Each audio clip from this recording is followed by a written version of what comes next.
এইরকম ঝরঝরে খিচুড়ি আমি যেভাবে রান্না করি, দেখেন একটা চালও ভাঙেনি, অনেক সুন্দর ঝরঝরে খিচুড়ি হয়েছে।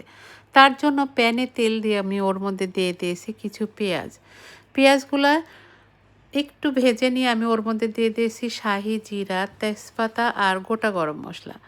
তারপরে দিয়ে দিয়েছি বাসমতি চাল আর ডাল, এগুলো আমি আধা ঘন্টা আগে ভিজিয়ে রেখেছিলাম। এবার দিয়ে দিয়েছি আদা রসুন, জিরা ধনা, হলুদ, কাঁচামরিচ আর লবণ দিয়ে চালটাকে ভালো করে ভেজে নিয়েছি।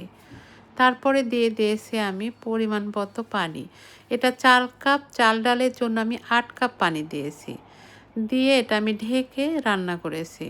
একটু পানি কমে গেলে সাইডে আমি কিছু আলু দিয়ে দিয়েছি এটা ভর্তা করার জন্য। দিয়ে ঢেকে রান্না করেছি। পানিটা শুকিয়ে গেলে আমি 2 চামচ ঘি দিয়ে এটা দমে রেখেছি 15 মিনিট। এরপরে চুলাটা বন্ধ করে আবার ঢেকে রেখেছি আরও 15 মিনিট। এবার দেখেন 15 মিনিট পরে ভাতটার অবস্থা। একটা চালও এভাবে রান্না করলে ভাঙবে না। সব চালগুলো একদম গোটা, গোটা হয়ে থাকবে আর লম্বা, লম্বা